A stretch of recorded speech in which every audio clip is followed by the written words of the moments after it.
What's going on? I've got a video about this nose piercing right here. Let's talk about this. So basically I got this nose piercing done quite a while ago now, because first time I had the stud. So when you first go for nose piercing, you have to have a stud before you can go onto the ring. And I had the stud done and I kept it in for, I would say, to about 4 or 5 months. And throughout that procedure, there's a lot of cleaning you have to do. Like you have to use like a saline spray or saline liquid that you can just buy as a liquid form, and you have to keep getting like this is what I had to do. I had to get like a cotton bud, sticking it on, cleaning the area, going up your nose, cleaning in there every day, trying to do it twice a day. But it's always a bit difficult because sometimes you forget, and it's just sometimes just a bit annoying, just like trying to always keep on top of it.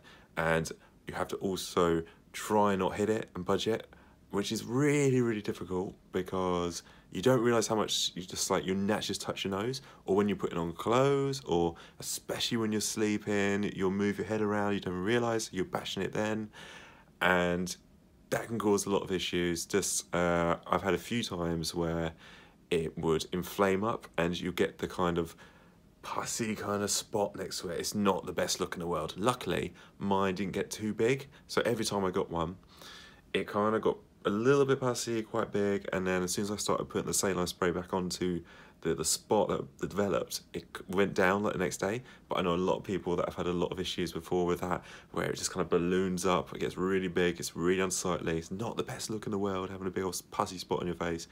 But don't touch it. Do not squeeze it. That's the worst thing you can do. That can cause scarring and that can cause more issues. So that's something to look out for if you're getting nose piercing.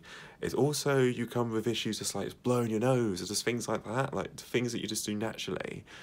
That's really annoying to do. So you have to find a way where you have to take the tissue paper, stick it just above your nose, blow it, make sure you're not touching the piercing. It's a whole lot of effort. You know, you don't know this shit till you do it, and then you realise that everyone else goes through this, to have this bit of metal in your nose. But I had a bit of a situation where I had the nose stud in.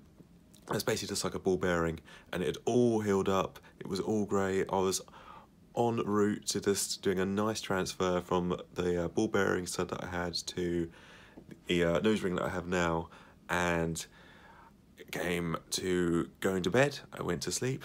I woke up, just got ready for work, went on the tube as I do to get to my place, and I had to feel my nose, and I was like, hang on a moment, the piercing's gone. The piercing is gone. I was freaking out. I was like, oh my God, this isn't good, because I've heard so many stories and just so many things like YouTube or just like anything on the websites talking about nose piercings, that once it comes out, the nose is so quick at healing. Like it doesn't take long for it to develop around the piercing hole that was made from putting in the ball bearing, and it will start closing up really quick. And you only have, I would say, well, basically I fell asleep, woke up in the morning, and it must have maybe early in the morning that it fell out, but it was already started to close up in about 3 hours later. And I was freaking out because it took me so long to get to this stage. I was like so pumped to getting the nose ring in there. I was just so done with that ball bearing, and I was like, this is the main reason I wanted to do it. Let's keep going, we're nearly there. And then that happened, and I was like, shit. So basically, I phoned around for my local piercist that was around my area near my work, and I went to one, and he was just like, okay, we're not gonna do it here. We don't suggest doing that. It's not advised. It could cause more issues than you want.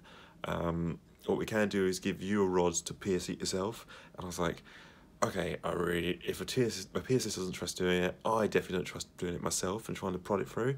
And before I even went to the piercist, I was like, right, I've got an idea. Get the ear piercing out of my ear. I've got a little ring there, and use that to stab a hole into my nose to make it, just keep it open a bit so it doesn't close up. But that didn't happen. It made it even worse. It just started to bleed. So I was like, okay, let's not do that. So let's go professional. So I ended up going, so I was all pretty distraught, and I was like, oh, for fuck's sake, I don't want to do this again. I don't want to have to Well, basically what you're saying is that I have to do the whole thing again. I'd have to get the ball bearing in, it would like another 4 to 6 months cleaning it, doing all that, and then I can put the ring in. I was like, I cannot be dealing with that again. So I went to a second piercist, and he was cool. He was like, right, I went through the situation. I was like, okay, whatever you can do. I know there's not a lot you could do. I presume I've got to do a ball bearing again, but if you could do something, that'd be great. And he was such a dude, and he went, okay, let's give it a shot. I could probably get a ring in there. And I was like, yes, that's what I want, there's a ring. So he took me to the chair and sat me down and just did the usual, getting the needles out, doing all that. And I was like, okay, this is just standard. I did this before. It was fine, got through it. And he literally just grabbed my nose and put it through. And that was fine. You know, that's what I had last time with the nose piercing. But this one wasn't budging. My skin was not giving it any time. So he literally had to manhandle my nose, grab it, push that thing in to the point it was like, my eyes were streaming, I was crying, I was like trying not to like just go, like literally lose it, try and look like I've got it together. And it just felt like fucking forever that he was trying to get this piercing right here into my nose. But luckily, after a lot of fucking tears, a lot of streaming, a lot of just feeling absolutely faint. And the thing is, like, I went there without having any breakfast. Like, I literally just was like on the way to work, got to work, came out of work and just like looked for piercings straight away. So I was like literally like tired. I hadn't eaten anything. So it's like the worst thing you do is like before you have a piercing is to do all the stuff that beforehand, like have nothing prepared, like not feel full up, not have the right liquids in you, like not be like in the right mindset. I didn't even realise it was going to be like that, and just like literally it was a fucking horrible experience just getting it in. But big up to the piercist that did it for me. He did it. It literally cost like 10 quid in the end.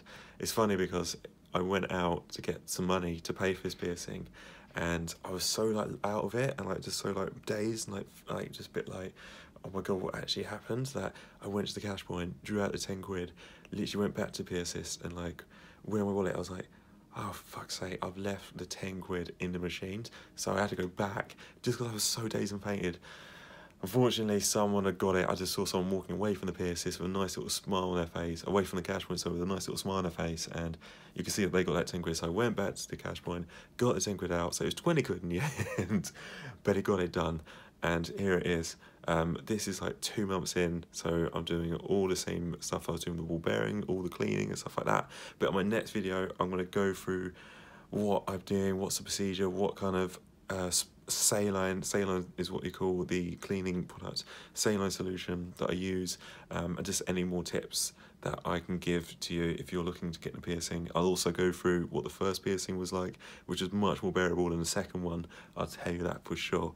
So yeah, looking forward to talking about this again. I'll see you on the next video. See you later. Bye.